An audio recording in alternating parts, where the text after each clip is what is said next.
Yo, what's good YouTube? This is Hyphy and it's Hyphy on the Big Boy, and this is supposed to be a helpful Monday tutorial, but I was ill the previous Mondays and I really want to get this out before next week Monday because I'm going to be uploading another one next week Monday. So this is the tutorial on the vocal mixing of the Fatal Attraction Kevin Gates remix that I did, and I called mine Fatal Accident. So heads up, first I won't be running back too much because there's a lot going on loading up on my PC RAM, and then I'm using this OBS Studio to record it, this video, so everything will be sounding weird when I run it back and everything will be hanging, and I've done this video multiple times, so I don't want that to happen anymore. So without further ado, I was in a small hidden room, saw the action. I was just trying to shut my eyes, but I saw them. I was in a very dark place when it happened. Now it might come for me. The first thing I did was edit the main vox. I use Izotope Nectar 3 for every mixing of my vocal right now. So let me just play before and after and show you what I did. This is before. Catch him. Maybe he was trying to get some change in that trying. He was trying to hit him with a clip, trying to jack him. He was trying to hit him with a stick. So this is what I do when I open Izotope Nectar 3. The first thing I want to do is click on this vocal assistant. Basically what it does is give me a preset to start out mixing my vocals. The basic thing you need to do. So you click on it here, then you press next, then you select modern, moderate, and no, this is on mask. I'm still, yeah, assist here. Next, modern, moderate, next. Then you play the vocals, then you start up, analyze everything, and give you a starting point. The first thing it did was give me this preset from the EQ, the SR, EQ2, and compressor. So it loaded these things up to make sure I have a clean vocal because my mic is not perfect and my environment is not perfect. This thing basically gives me a starting point. It gave me a gate or two, so but it didn't put it on. I had to click it on myself. I like the settings. I think I altered it, cut off the background noise, so I put it on.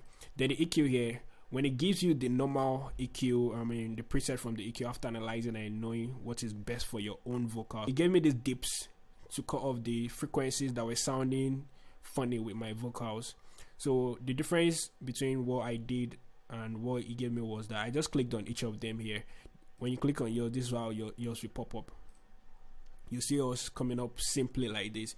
So I clicked on this pointer here, then clicked on the frequency here. So what that means is it will snap a particular frequency that it wants to track and follow that frequency wherever it goes to make sure that dip is perfectly following it through. So I did the same thing for everything, clicked on frequency for everything.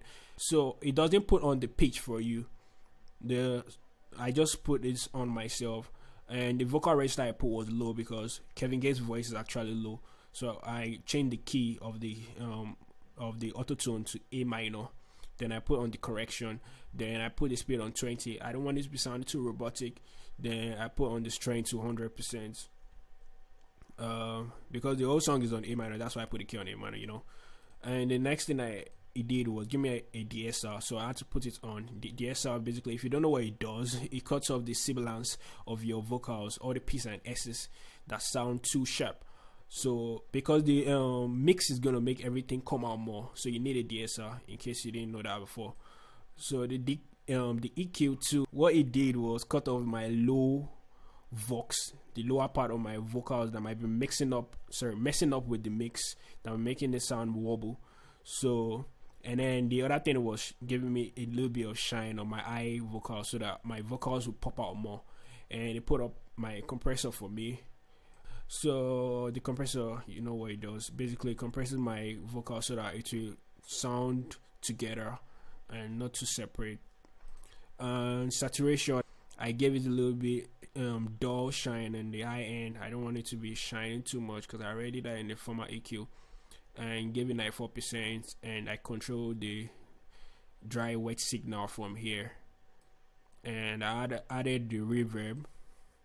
It added the reverb for me, but I dipped in the middle because I don't want it to be competing with my vocals, and I cut off the lows and the highs because I don't want too much of reverb sounding weird with my mix. So I control the mixed wet signal here, which is 12. That's what I did for the main vox. The next thing I did was mix the background vocals, and this is before and after for that one.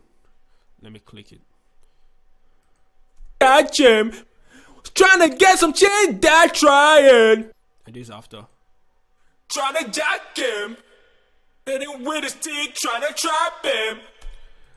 So what I did was I copied this Izotope Nectar 3, dragged it in here since it's the same person, the same recording session, so I don't need to do anything exceptional.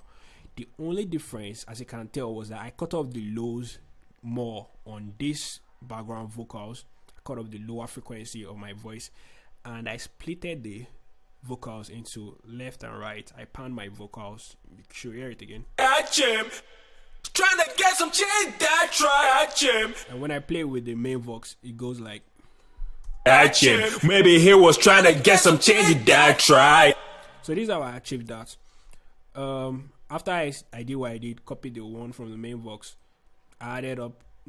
I did a little bit of alterations in the pitch. I loaded in the mid part of my vocals. The vocal register I selected was middle because I don't want it to be sounding low like the main vox. I wanted it to be sounding different a little bit. So mid, this should be on A minor.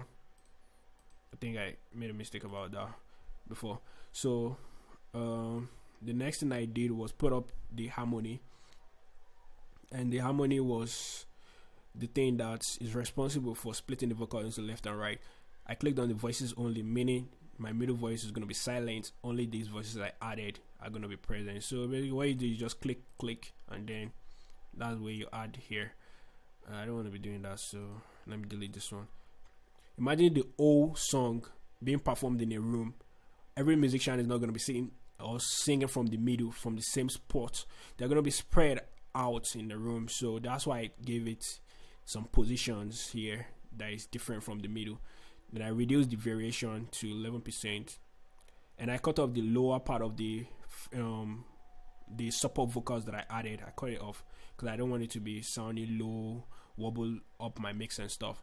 So I added it, the reverb, give it a little bit more wet here, which is up to 21%. The next thing I did was the third background vocals. Again, imagine the whole mix like artists performing in a room. I copied the same preset of the Nectar 3 from my main vox, and the only difference in this one, let me play before and after. Chip, trying to get some change in that trying. It was trying to. That is after. I don't know what happened to my Adobe Nectar, why the pitch is resetting to something crazy. Chip, trying to get some change in that trying. It was trying to hit him with a clip. Let me play it with the other vocals. Maybe he was trying to get some change in that trying. It was trying to hit him with a clip, trying to jack him.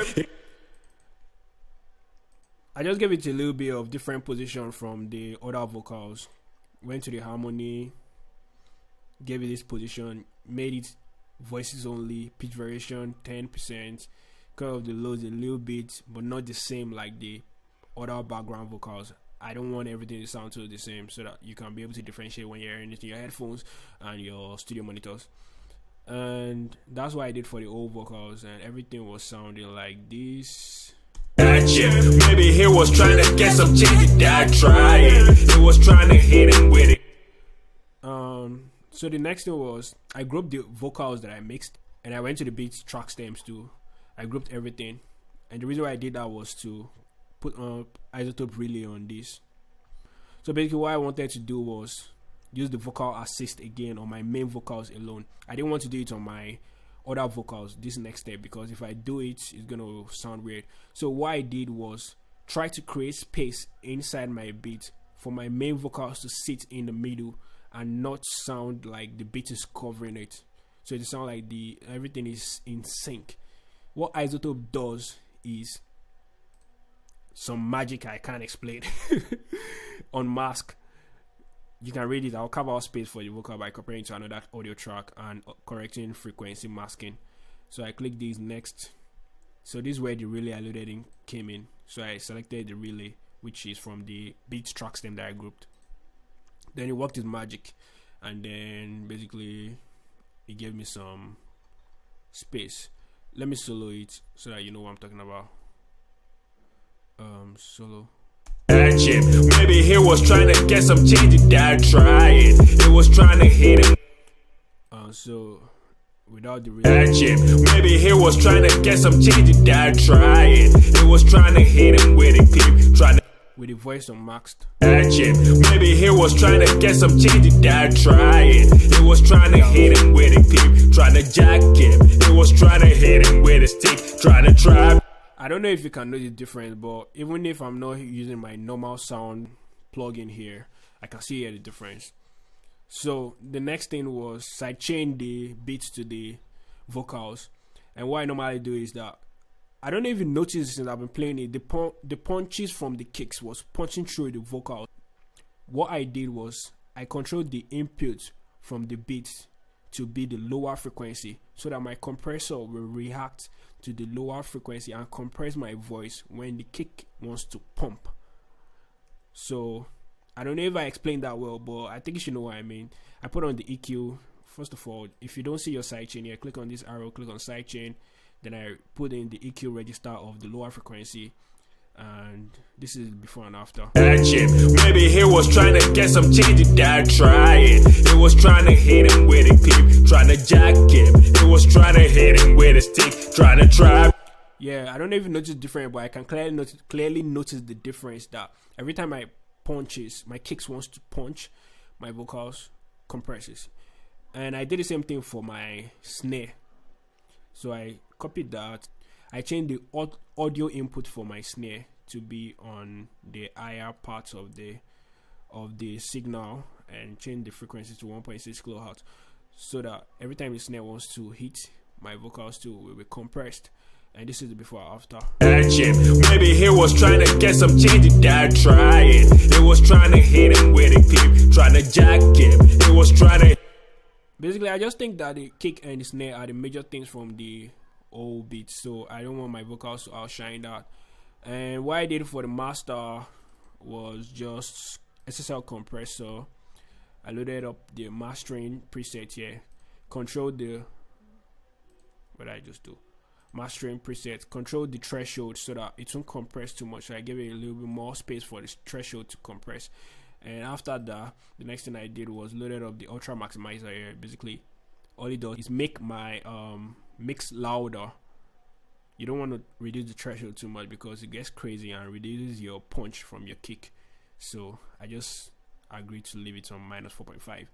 And the last thing I did was some boosts to the frequencies of my kick and my 808 here with the linear EQ, and gave it a little bit of shine for my hi-hat and higher frequencies. So that's all for the mix of Kevin Gates' Fatal Attraction remix, which I called mine Fatal Accident. His chain couldn't catch him. Maybe he was trying to get some change, that try. I was a jedi boy, don't wanna fight with ops, but these niggas